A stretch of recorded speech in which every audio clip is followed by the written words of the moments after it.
je vais vous présenter les premiers résultats de cette enquête qualitative qu'on a menée auprès d'écoles de commerce qui ne font pas partie de l'élite qu'on a vu dans le premier graphique ce matin, mais plutôt des écoles de commerce des ESC de province. Et donc les questions portaient sur la visibilité sur Internet, la présence sur les réseaux sociaux numériques et la sphère professionnelle, donc pas uniquement les réseaux sociaux professionnels. Donc j'ai mené 15 entretiens semi-directifs, majoritairement avec des étudiants qui sont en fin d'année d'études. Certains sont en année de césure, ils avaient entre 20 et 24 ans. Et on s'est intéressé d'abord aux étudiants en école de commerce, parce qu'il y a les chiffres de l'APEC qui ont montré que les étudiants en école de commerce étaient ceux qui anticipaient plus leur entrée sur le marché du travail, en comparaison des étudiants en école d'ingénieur et à l'université. Donc ils sont 43% à anticiper cette entrée sur le marché du travail avant la fin de leur diplôme. J'ai aussi fait des entretiens avec les responsables des stages et de carrière des écoles, justement, pour savoir quel genre de formation était proposée à ce stade aux étudiants en matière de présence sur les réseaux sociaux et de gestion de cette présence pour trouver du travail. Donc ces formations en fait, au sein des écoles sont obligatoires en première année.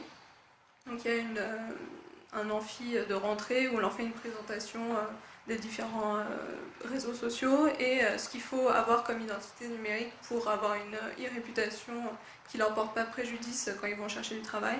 Donc avec des exercices de googling de son voisin notamment, et donc voilà, voir ce qui ressort et de mettre en garde les étudiants contre une exposition qui serait mal maîtrisée.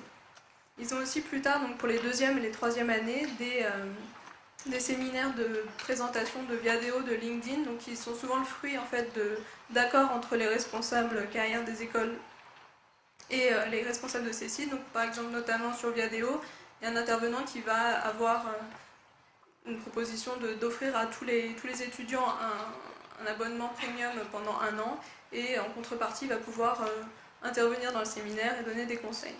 Donc les conseils sont assez peu personnalisés en fin de compte, et la plupart du temps on leur dit voilà, qu'il faut être actif, qu'il faut mettre à jour son profil régulièrement, mettre une photo aussi pour personnaliser son profil, mais c'est pas plus personnalisé que ça.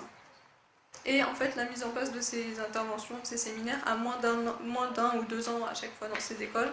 Donc les intervenants, les responsables n'ont pas de retour en fait sur l'impact de ces formations.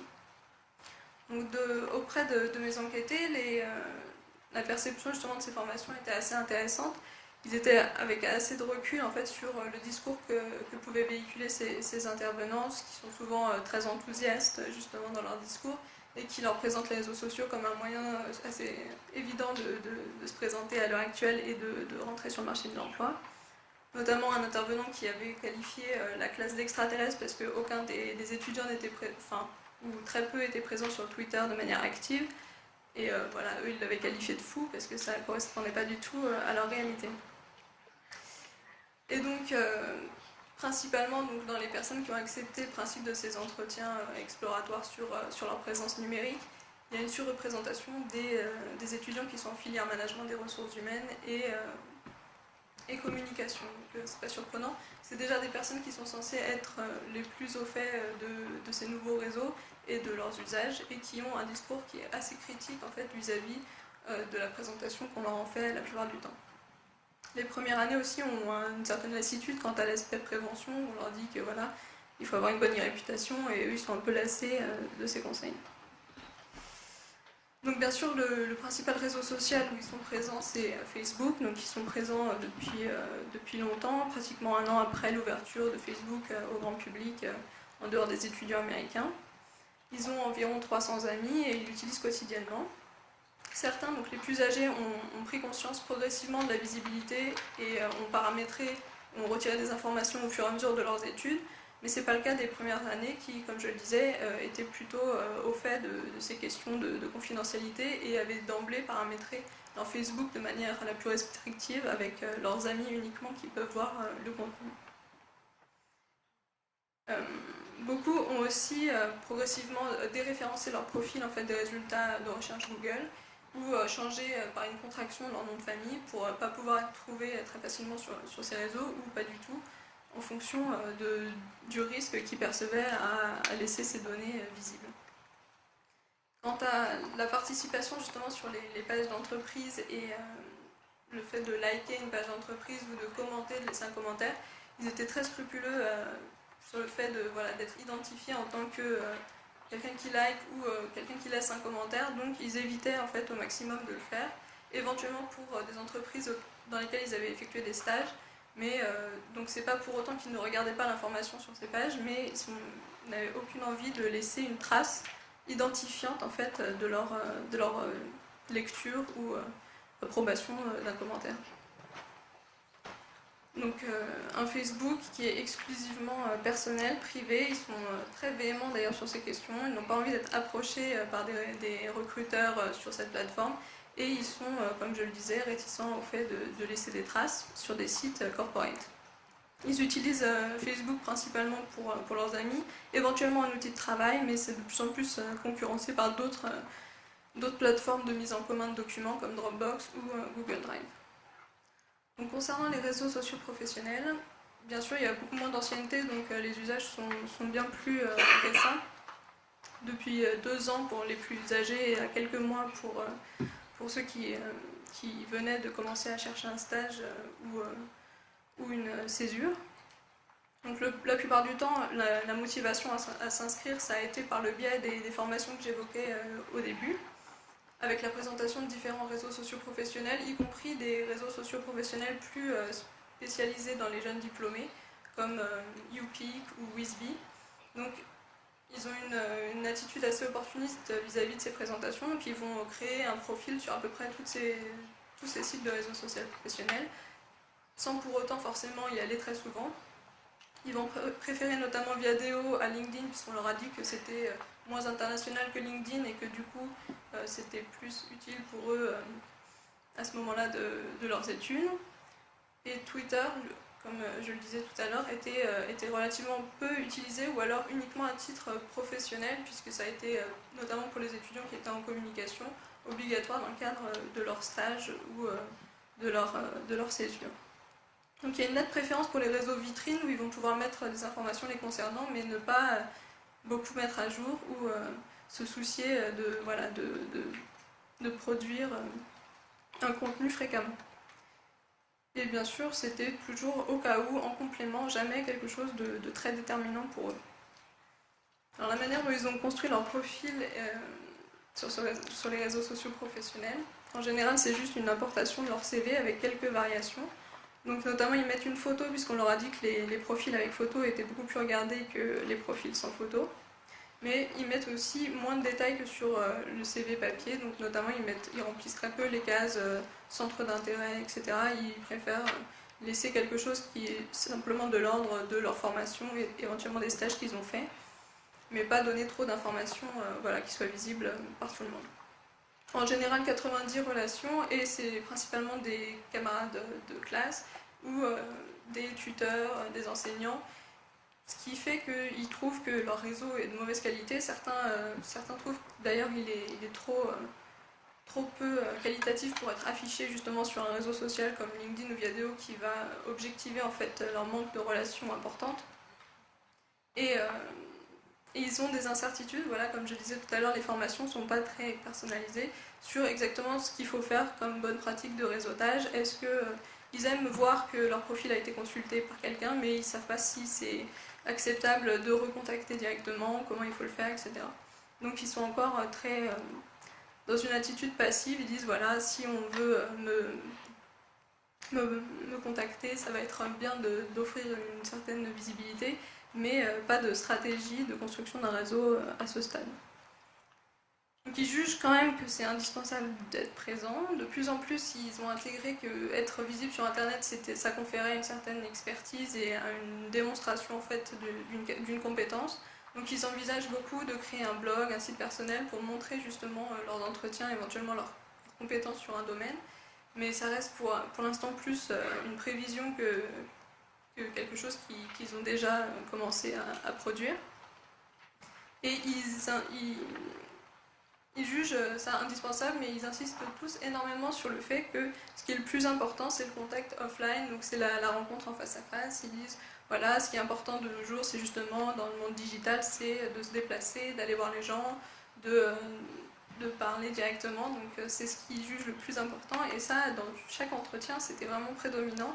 C'était que ça, c'était un peu gadget, voilà, à côté, au cas où, mais que le principal, c'était ces vecteurs-là, d'aller dans les forums entreprises qui sont organisés par leurs écoles, d'utiliser leur réseau personnel de contact familial, etc. Donc, en fait, la mention, par exemple, en recherche sur un réseau social professionnel, ça allait être quelque chose qu'ils allaient mettre éventuellement, mais pas du tout un espoir, en fait, que ça débouche forcément sur quelque chose. D'ailleurs, aucun n'avait trouvé, pour l'instant, de stage ou de césure par le biais de leur profil sur les réseaux sociaux professionnels. Donc, par contre, ils cherchent énormément d'informations et ces réseaux leur permettent de ce qu'ils appellent réduire l'incertitude justement de la rencontre physique. Ils aiment bien, ne serait-ce que voir une photo, ça va les rassurer d'un éventuel recruteur. Donc ils vont dire oui, j'aime bien savoir à qui j'ai affaire. Avec une photo, ils vont pouvoir essayer d'être moins stressés à l'idée de la rencontre réelle. Et également trouver sur les profils des réseaux sociaux professionnels de ces professionnels, de ces recruteurs, des informations qui vont leur permettre de tourner éventuellement un entretien à leur avantage. Donc rebondir sur des hobbies, des passe-temps ou la formation de la personne qui va les recruter en disant voilà, je vais adapter mon discours en fonction. Donc ça, ils recherchent énormément ce genre d'informations, qui vont leur donner des prises en fait lors de la rencontre physique pour tirer l'entretien dans un sens ou dans un autre. Ils vont aussi donc chercher beaucoup d'informations évidemment sur les entreprises. Donc, comme je disais, pas forcément en interagissant sur les plateformes de réseaux sociaux, mais en lisant. Et ce qui les intéresse en premier lieu, c'est les questions de rémunération et les perspectives de recrutement, qui sont des informations qui ne sont pas toujours visibles justement. Et donc leur première attention, voilà, c'est à ces informations-là, et aussi au design et au type d'informations qu'on peut trouver sur les sites, s'il est plus ou moins beau, agréable. Ils vont en avoir des jugements de valeur, donc une entreprise a une image plutôt jeune, plutôt sympa, mais évidemment le contexte actuel du marché du travail les amène souvent à relativiser justement ces jugements en se disant que voilà, c'est pas parce que justement une entreprise a un site qui juge selon leurs termes un peu pourri va ne pas finalement leur donner un emploi et leur donner l'opportunité voilà, de commencer à rentrer sur la vie active. Ils vont aussi en fait beaucoup utiliser ces réseaux pour surveiller, parfois ils disent espionner leurs camarades de promotion, voir est-ce que leur réseau est mieux que le leur, et voir aussi ce qu'ils ont fait après le diplôme, est-ce qu'ils vont réussir aussi à trouver les mêmes opportunités, donc ils s'en servent comme outil de comparaison. Aussi, ils vont chercher des profils de professionnels qui vont avoir les postes que eux briguent au sein des entreprises, donc pour voir exactement leur parcours, qu'est-ce qui est intéressant de mettre en avant, est-ce qu'ils ont eu telle ou telle évolution. Donc ils servent de ces outils comme source d'information et source de comparaison. Et en fait, ça permet justement de relativiser l'aspect évaluation du candidat, enfin de l'étudiant par des recruteurs, par le monde de l'entreprise sur ces réseaux, puisque eux vont les utiliser énormément aussi pour adapter leur discours, essayer de voir quelle carrière serait la plus intéressante, quel intitulé de poste correspond à ce qu'ils recherchent.